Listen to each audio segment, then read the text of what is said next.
আসসালামু আলাইকুম শিক্ষার্থীবৃন্দ, সবাই কেমন আছো? আমি চলে আসলাম আজকে অনলাইন ক্লাসে। আশা করি সবাই ভালো আছো। আমি তোমাদের নবম শ্রেণীর ভূগোল ক্লাস নেব। আজকে আমি তোমাদের দ্বিতীয় অধ্যায়ের পৃথিবীর গতি পড়াবো। মহাবিশ্ব ও আমাদের পৃথিবী, দ্বিতীয় অধ্যায়, পৃথিবীর গতি, পৃষ্ঠা 21। তোমরা দেখো, পৃথিবীর গতি কি? পৃথিবী কিন্তু নির্দিষ্ট একটা জায়গায় নাই। আগে মনে করা হতো যে পৃথিবী নির্দিষ্ট এক জায়গায় আছে এবং সূর্য হয়তো পৃথিবীর চারপাশে আবর্তন করছে, কিন্তু পরবর্তীকালে এটা প্রমাণ পাওয়া যায় যে পৃথিবী সূর্যের চারপাশে ঘুরে, বা সৌরজগতের নির্দিষ্ট একটা জায়গায় সূর্য অবস্থান করছে এবং তার চারপাশে গ্রহ নক্ষত্রগুলো আর সৌরজগতের পৃথিবী সহ অন্যান্য গ্রহগুলো ঘুরছে, গতিশীল আছে। তাহলে এই যে গতিশীল আছে তার দুটাই হচ্ছে যে পৃথিবীর গতি। দেখো, আমি লিখেছি পৃথিবীর গতি। আজকের পড়া আমাদের পৃথিবীর গতি দুই প্রকার। একটা হচ্ছে আহ্নিক গতি আর আরেকটা হচ্ছে বার্ষিক গতি। ঠিক আছে? তো আহ্নিক গতিটা কি আমরা দেখি। পৃথিবী যখন নিজ অক্ষের উপর একদিনে আবর্তন করাকে আহ্নিক গতি বলে। পৃথিবী নিজ অক্ষের উপর একদিনে যখন আবর্তন করে সেটা হচ্ছে আহ্নিক গতি। আর বার্ষিক গতি কি? পৃথিবী কক্ষপথে এক বছরে সূর্যকে পরিক্রমণ করাকে বলে বার্ষিক গতি। তাহলে আহ্নিক গতিতে পৃথিবী নিজ অক্ষের উপর একদিনে আবর্তন করে, আর নিজ অক্ষের উপর ঘুরতে ঘুরতে সে কক্ষপথটা যখন পুরাটাই আবর্তন করে তখন সেটা হচ্ছে বার্ষিক গতি। এখন দেখো আহ্নিক গতি। আমরা আজকে আলোচনা করব আহ্নিক গতি নিয়ে। হ্যাঁ, দেখো, পৃথিবী তো গতিশীল, তাই না? আমি একটু আগে বললাম পৃথিবী তার নিজ মেরুদণ্ডের বা অক্ষের চারিদিকে দিনে একবার নির্দিষ্ট গতিতে পশ্চিম থেকে পূর্ব দিকে ঘোরে। পশ্চিম থেকে একবার পূর্ব দিকে ঘুরে আসতে পৃথিবীর সময় লাগে 23 ঘন্টা 56 মিনিট 4 সেকেন্ড বা 24 ঘন্টা। ঠিক আছে? তাহলে অর্থাৎ 24 ঘন্টায় আমাদের একদিন, একে বলে সৌরদিন। তাহলে পৃথিবী নিজ অক্ষের উপর একদিনে 24 ঘন্টায় পশ্চিম থেকে পূর্ব দিকে ঘুরে আসে, অর্থাৎ 24 ঘন্টা সময় লাগে। একে আমরা কি বলবো? সৌরদিন। সৌরদিন। এখন দেখো, পৃথিবীর আহ্নিক গতি বিভিন্ন জায়গায় কিন্তু বিভিন্ন রকম হয়, একরকম হয় না। পৃথিবী পুরোপুরি কিন্তু গোল না, তাই না? আমরা এর আগেও জেনেছি পৃথিবী একটু কমলা লেবুর মতো, উত্তর এবং দক্ষিণ গোলার্ধের দুই দিকে একটু চাপা। তাহলে এই যে পৃথিবী সব জায়গায় একই রকম না বা সমান না, একদম যে গোল তাও না। সেই ক্ষেত্রে কি হয়? নিরক্ষরেখার উপর পৃথিবীর যে পরিধি আছে সেখানে সবচাইতে বেশি। ঠিক আছে? নিরক্ষরেখার উপর পৃথিবীর পরিধি সবচাইতে বেশি। এজন্য নিরক্ষরেখার পৃথিবীর আবর্তনের বেগ সবচাইতে বেশি হয়। তাহলে দেখো, আহ্নিক গতিতে আমরা জানতে পাচ্ছি যে নিরক্ষরেখায় পৃথিবীর পরিধি সবচাইতে বেশি এবং এইখানে আবর্তনের বেগও সবচাইতে বেশি হয়। তাহলে এখানে এই পয়েন্টটা মনে রাখা খুব জরুরি।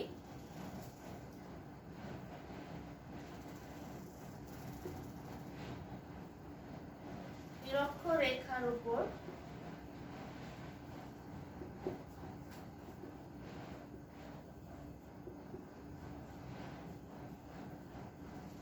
আবর্তনের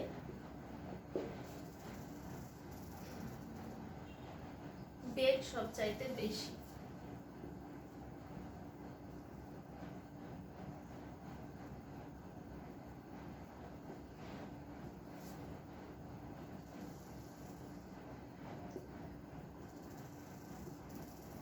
এই বিষয়টা মনে রাখা জরুরি যে রেখার উপর আবর্তনের বেগ সবচাইতে বেশি। কেন হয় সেটা আমি বলে দিলাম। দেখো এখানে বেগ এত বেশি যে ঘন্টায় প্রায় 1700 কিলোমিটার। ঢাকায় পৃথিবীর আহ্নিক গতির বেগ কত? 1600 কিলোমিটার। যত মেরুর দিকে যাবে এই আবর্তনের বেগ তত কমতে থাকে এবং মেরুদয় প্রায় নিঃশেষ হয়ে যায়। তাহলে এখন দেখো আমরা গতি কত, পৃথিবীর গতি কত প্রকার সেটা জানলাম, এবং আহ্নিক গতি, বার্ষিক গতি কাকে বলে, আহ্নিক গতি কাকে বলে সেটা জানলাম। এখন দেখো আমরা আরেকটা জিনিস লক্ষ্য করো যে আমি একটু আগেই বললাম যে পৃথিবী গতিশীল, সে নিজ অক্ষের উপর একদিনে আবর্তন করে এবং এইভাবে তার নিজ কক্ষপথে পুরা সৌরজগৎ সূর্যের চারপাশে যখন ঘুরে আসে সেই সময়টা লাগে পুরা 1 বছর। এই যে পৃথিবী গতিশীল, এখন অনেকেই মনে করতে পারে বা তোমাদের এরকম মনে হতে পারে যে গতিশীল কোনো বস্তু উপর থেকে আমরা ছিটকে পড়ে যাচ্ছি না কেন, বা পৃথিবীর একটা তো আমরা মাটির উপর আছি, উপরে তো ফাঁকা, আমরা তো কিছু ধরে নাই বা কোনো কিছুতে আমরা আটকে নাই, এত জীব জন্তু আমরা আছি, মানুষ আমরা, তো যখন ঘুরছে একটা জিনিস তার উপরে আমরা আছি, তারপরে উপরে পানি, নদী নালা, সমুদ্র আছে, সব কিন্তু ঘুরছে, কিন্তু পৃথিবীর সাথেই কোনোটাই ছিটকে চলে যাচ্ছে না। এর কারণ কি? পৃথিবীটার তুলনায় আমরা এতই ক্ষুদ্র যে আমরা সেই গতিটা অনুভব করতে পারছি না। যেমন আমি বসে আছি এক জায়গায়, একটা ট্রেন আমার সামনে দিয়ে চলে গেল, আমি স্থির আছি কিন্তু সে গতিশীল আছে, আমার সাপেক্ষে সে গতিশীল, এটা আমি দেখতে পাচ্ছি। কিন্তু যখন দেখবা যে মানুষ, জীবজন্তু, বায়ুমণ্ডল, জলরাশি সব কিছুই পৃথিবীর সঙ্গে একই গতিতে আবর্তন করছে, তাই আমরা পৃথিবীর আবর্তন যে গতিটা সেটা বুঝতে পারছি না। আমি যে উদাহরণটা বললাম সেক্ষেত্রে কিন্তু ট্রেন যাচ্ছে বা ঘুরছে, সেই ক্ষেত্রে আমরা কিন্তু স্থির অবস্থায় আছি আর সে গতিশীল, কিন্তু এই ক্ষেত্রে পৃথিবীটাও ঘুরছে, তার সাথে আমরাও এক জায়গা থেকে আরেক জায়গায় মানে পৃথিবীর সাথে আবর্তন করছি। এই আবর্তনের জন্যই আমরা কিন্তু প্রথমেই বুঝতে পারলাম যে সকাল, তারপরে রাত, রাতের পরে আবার সকাল, যেহেতু সূর্য এক জায়গায় আছে, আমরা ঘুরছি বলে যখন সূর্যের দিকে যাচ্ছি তখন রাত, আবার যখন আমরা পশ্চিম থেকে পূর্ব দিকে চলে যাচ্ছি তখন ওখানে হচ্ছে সকাল। এর আরেকটা কারণ হচ্ছে, দেখো যে ভূপৃষ্ঠে অবস্থিত সকল বস্তুকে পৃথিবী অভিকর্ষ বল দ্বারা তার নিজের দিকে আকর্ষণ করছে, তাই আমরা পৃথিবী পৃষ্ঠ থেকে ছিটকে পড়ি না। এছাড়াও আমরা দেখি যে আয়তনের তুলনায়, আমি প্রথমেই বললাম যে এত ছোট আমরা যে সেই জিনিসটা আমরা ছিটকে পড়ার বা পৃথিবী যে গতিশীল আমরা অনুভব করতে পারি না। পৃথিবীর প্রতিটি স্থানের আবর্তন গতি সুনির্দিষ্ট, তাই আমরা গতি অনুভব করি না। সুনির্দিষ্ট মানে সব জায়গাতেই এই আবর্তন গতি সমান, কোনো সময় পৃথিবী জোরে ঘুরছে, কোনো সময় আস্তে, কোনো সময় মধ্যম টানা, এই গতি সমানভাবে চলতে আছে, তাই আমরা জোরে আস্তে বা পৃথিবী ঘুরছে এটা অনুভব করতেই পারি না।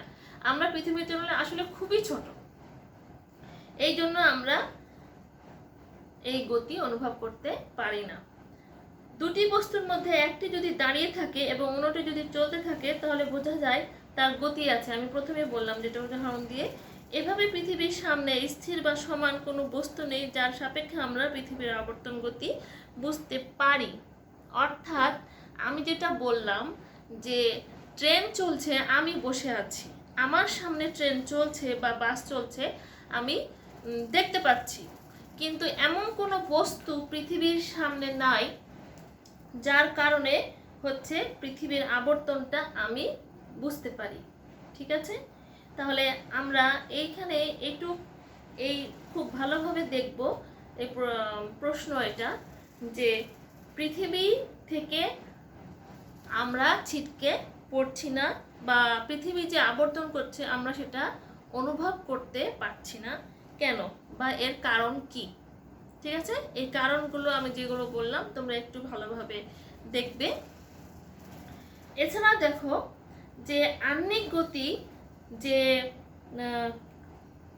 আছে, বা সূর্য পশ্চিম থেকে পূর্ব দিকে তার অক্ষে পৃথিবী যে ঘুরছে, এটা হচ্ছে আহ্নিক গতি। এর ফলে কি কি হয়? প্রথমেই আমি বলবো যে আহ্নিক গতির ফলে দিবারাত্রি মানে দিন রাত্রি সংঘটিত হয়। নিজ অক্ষে পৃথিবী পশ্চিম থেকে পূর্ব দিকে ঘুরছে, সকাল থেকে রাত, রাত থেকে আবার পূর্ব থেকে পশ্চিম, এইভাবে ঘুরতে আছে। এই যে দিন রাত আবার রাতের পরে দিন, এই দিবারাত্রি সংঘটিত হচ্ছে শুধুমাত্র আহ্নিক গতির কারণে। আহ্নিক গতির বেশ কিছু কারণ আছে যার ফলাফলটা আমরা দেখতে পাবো। তোমরা খেয়াল করো, 1 নাম্বার হচ্ছে পৃথিবীতে দিবারাত্রি সংঘটিত হয়। আমি একটু লিখি, আহ্নিক গতির কারণগুলা বা পয়েন্টটা একটু দেখো।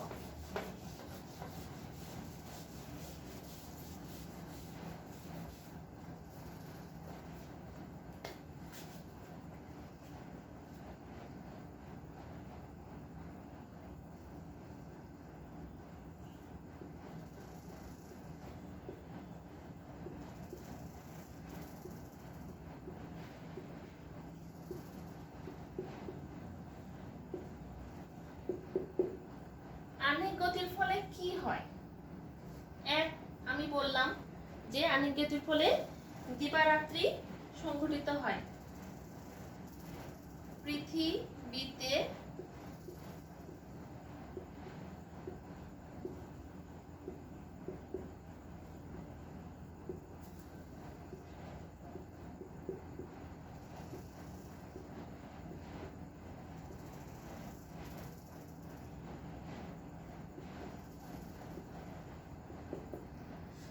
আহ্নিক গতির ফলাফলটা কিন্তু খুব ইম্পর্টেন্ট, তোমরা একটু ভালো করে দেখবা। এটা পৃথিবীতে দিবারাত্রি সংঘটিত হয়। পর্যায়ক্রমে দিনরাত্রি সংঘটিত হওয়ার পৃথিবীর আহ্নিক গতির একটি অন্যতম ফলাফল। আমরা জানি পৃথিবী গোল এবং নিজের কোনো আলো নেই। পৃথিবী তার নিজ অক্ষের উপর ঘুরছে বলেই একবার সূর্যের দিকে যাচ্ছে, আবার যখন বিপরীতে যাচ্ছে অন্ধকার হচ্ছে, আবার সূর্যের দিকে গেলে আলোকিত হচ্ছে, মানে দিন রাত্রি সংঘটিত হচ্ছে এই আহ্নিক গতির ফলে। এবার দেখো জোয়ার ভাটার সৃষ্টি হয়।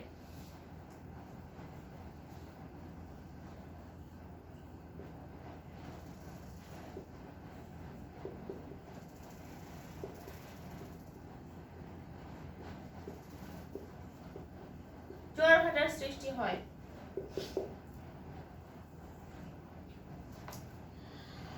আহ্নিক গতির ফলে জোয়ার ভাটা সংঘটিত হচ্ছে। আমরা দেখি প্রতিদিন জোয়ার ভাটা একই সময়ে হচ্ছে না। জোয়ার মানে কি, ভাটা মানে কি একটু বুঝতে হবে। আজকে জোয়ার যে স্থানে যে সময় হচ্ছে, পরের দিন সেই সময় না হয়ে প্রায় 52 মিনিট পরে হচ্ছে। এই যে সময় ব্যবধান, এটাই হচ্ছে আহ্নিক গতির কারণেই হয়। জোয়ার যখন সমুদ্রে পানি ফুলে ফেপে ওঠে, অনেক দূর পর্যন্ত ফুলে ফেপে ওঠে এবং উপরের দিকে উঠতে থাকে, এটাকে বলে জোয়ার। এবং ভাটা মানে পানি আস্তে আস্তে নিচের দিকে নামতে থাকে। এটার বিস্তারিত বর্ণনা আমি আরেকদিন একটা ক্লাসে নিব। জোয়ার ভাটার একটা সম্পূর্ণ বিষয় জানার আছে তোমাদের, আমি বিস্তারিত অন্যদিন আলোচনা করব। তাহলে আরেকটা কারণ হচ্ছে বায়ুপ্রবাহ ও সমুদ্র স্রোতের সৃষ্টি। দেখো আরেকটা কারণ হচ্ছে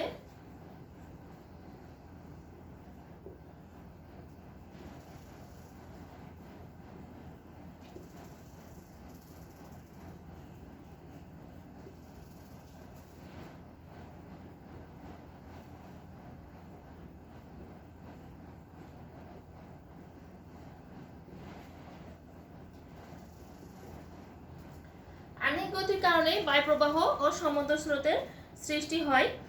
পৃথিবীর অভিগত গোলকের কারণে নিরক্ষরেখা থেকে উভয় দিকে অক্ষগুলোর পরিধি ও পৃথিবীর আবর্তনের গতিবেগ ক্রমশ কমতে থাকে।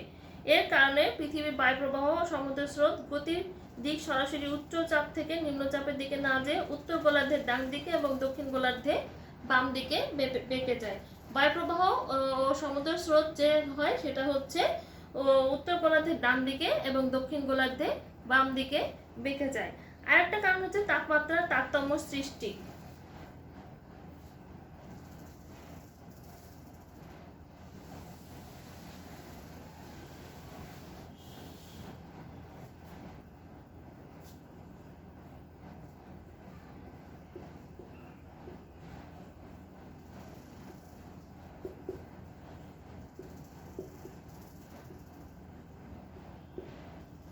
দেখো, তাপমাত্রার তারতম্য বলতে কি বোঝাচ্ছে, মানে কম বেশি। যখন পৃথিবীতে সূর্যের তাপ পড়ে তখন পৃথিবী উত্তপ্ত হয়ে ওঠে, পৃথিবীর মাটি তাপ শোষণ করে, তাই না? এবং যখন পৃথিবী অন্যদিকে অর্থাৎ সূর্যের বিপরীত দিকে চলে যায়, যখন রাত হয় তখন ভূপৃষ্ঠ তাপ বিকিরণ করে ঠান্ডা হতে থাকে। হ্যাঁ, তাহলে পারে যখন এই অক্ষের উপর ঘুরছে পৃথিবী তখন কোনো সময় তাপ বেশি হচ্ছে, আবার যখন বিপরীত দিকে যাচ্ছে তখন হচ্ছে তাপ বিকিরিত করে বা পৃথিবী ঠান্ডা হচ্ছে, ভূপৃষ্ঠ ঠান্ডা হচ্ছে।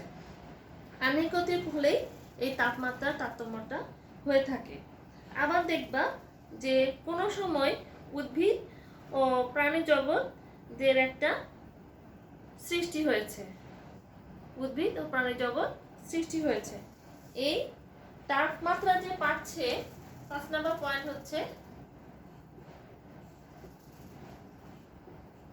উদ্ভিদ ও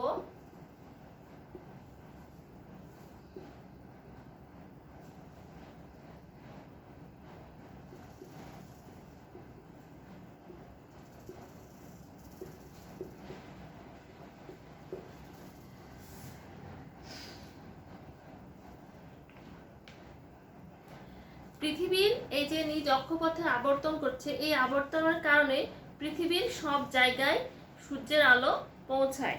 ঠিক আছে, সূর্যালোক পড়ে এবং দিনরাত্রি সংঘটিত হয়। উদ্ভিদ ও প্রাণীর সূর্যালোকই বেশি প্রয়োজন।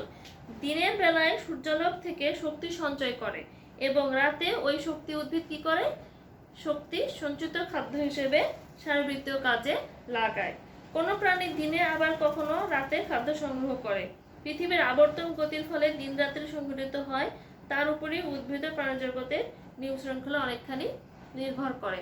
তাহলে দেখো যে উদ্ভিদ এবং প্রাণী উভয় কিন্তু সূর্যালোকের উপর পুরোপুরিভাবে নির্ভরশীল। যদি পৃথিবী যেহেতু এই অক্ষের উপর আবর্তন করছে, সেহেতু একটা নির্দিষ্ট সময়ে সূর্যের আলো পৃথিবীতে পড়ছে, উদ্ভিদ এবং প্রাণী তাদের খাদ্য সঞ্চয় বা খাদ্য গ্রহণ করে, উদ্ভিদ বৃদ্ধি পায়, সালোক সংশ্লেষণ প্রক্রিয়া ঘটে সূর্যের আলোর কারণে। যদি এক জায়গায় থেমে থাকতো, একদিকে দিন একদিকে রাত হতো, তাহলে কিন্তু উদ্ভিদ বেঁচে থাকতো না। আর প্রাণীর বেশিরভাগ খাদ্যের উৎসই হচ্ছে উদ্ভিদ থেকে আসে। কাজে উদ্ভিদ এবং প্রাণী জগৎ সৃষ্টি হয়েছে পৃথিবীর এই আহ্নিক গতির কারণে, এবং তারা নিজের খাদ্য নিজে উদ্ভিদ তৈরি করছে এবং রাতের বেলা সঞ্চিত খাদ্য বিভিন্ন শারীরবৃত্তীয় কাজে লাগিয়ে তারা জীবন ধারণ করছে। এই তো, তাহলে আমরা তোমাদের এই অধ্যায়ে আজকে আহ্নিক গতির হচ্ছে যে কাকে বলে, আহ্নিক গতির ফলাফল, তাছাড়া আহ্নিক গতি যে সংঘটিত হচ্ছে তার একটা প্রমাণ, হ্যাঁ, কিভাবে প্রমাণটা পাওয়া গেল, মহাকাশে যখন বিজ্ঞানীরা গেছেন তখন মহাকাশ থেকে পৃথিবীর সেই ছবি তুলে বা দেখেছেন যে পৃথিবী কিভাবে আবর্তন করছে। হ্যাঁ, নিজ সৌরজগতের যে চিত্র, মহাকাশে যে চিত্র সেগুলো যে পাঠিয়েছেন বিজ্ঞানীরা, সেখান থেকে একটা প্রমাণ পাওয়া গেছে। আরেকটা প্রমাণ পাওয়া গেছে যে পৃথিবীর আকৃতি, পৃথিবী নিজ অক্ষের উপর লাটিমের মতো ঘুরতে আছে, কিন্তু একটা কেন্দ্রমুখী ঘূর্ণন পৃথিবীর আছে। সেই জন্য তার যে একটা গোলাকৃতি বস্তুর প্রান্তদেশ কিছুটা চ্যাপ্টা এবং মধ্যভাগ কিছুটা স্ফীত, চ্যাপ্টা এবং মধ্যভাগ কিছুটা স্ফীত। একটু আবর্তন গতির প্রভাবেই জন্মকালে নমনীয় পৃথিবীর উত্তর ও দক্ষিণ মেরু একটু চাপা এবং মধ্যভাগ সামান্য স্ফীত হয়ে যায়। বিজ্ঞানী নিউটন এই ক্ষেত্রে বলেন পৃথিবীর আবর্তনের ফলেই এই আকৃতি এমন হয়েছে। আরেকটা হচ্ছে রাত দিন হওয়া। পৃথিবীর বেশিরভাগ স্থানে পর্যায়ক্রমে দিন ও রাত্রি হয়, অর্থাৎ 24 ঘন্টায় দিন এবং 12 ঘন্টায় রাত। পৃথিবীর আণবিক গতির এটা অন্যতম প্রমাণ। ঠিক আছে, এটা মনে রাখবে যে 24 ঘন্টার মধ্যে 12 ঘন্টা দিন, 12 ঘন্টা রাত, আণবিক গতির এটা অন্যতম প্রমাণ। এছাড়াও আরেকটা প্রমাণ আছে ফেরেলের সূত্রের সাহায্যে। ফেরেলের সূত্রে ফেরেল কি বলেন যে আমরা জানি যে সমুদ্র স্রোত বায়ুপ্রবাহ উত্তর গোলার্ধের ডান দিকে এবং দক্ষিণ গোলার্ধে বাম দিকে বেঁকে যায়। এই বেঁকে যাওয়াকে ফেরেলের সূত্র নামে পরিচিত। ঠিক আছে, উত্তর গোলার্ধে ডান দিকে এবং দক্ষিণ গোলার্ধে বাম দিকে বেঁকে যায়। সমুদ্র স্রোত এবং বায়ুপ্রবাহ এইরকম আচরণ হচ্ছে, এইটাকেই বলছে ফেরেল, এটাই হচ্ছে ফেরেলের সূত্র নামে পরিচিত। তাহলে আমরা এই অধ্যায়ে শিখলাম আহ্নিক গতির প্রমাণ, আহ্নিক গতির ফলাফল। এখানে প্রমাণ, ফলাফল এবং পৃথিবীতে আমরা অবস্থান করা সত্ত্বেও কেন আমাদের মনে হচ্ছে না যে আমরা ছিটকে পড়ে যাচ্ছি বা আমরা বুঝতে পারছি না, অনুভব কেন করতে পারছি না যে পৃথিবী আবর্তন করছে। এখানে কিছু বিষয় আমি আলোচনা করলাম এবং গতি কত প্রকার, পৃথিবীর গতি সেটা নিয়ে আলোচনা করলাম। এই বিষয়গুলো তোমরা বারবার একটু পড়বে এবং খাতায় লিখবে, তাহলে ভালো তোমাদের মনে থাকবে। ঠিক আছে, আজকে এতদূর পর্যন্তই। এই তোমরা বাসায় থাকবা, সাবধানে থাকবা এবং বাইরে যাবে না। ঠিক আছে, আসসালামু আলাইকুম, ভালো থাকো সবাই।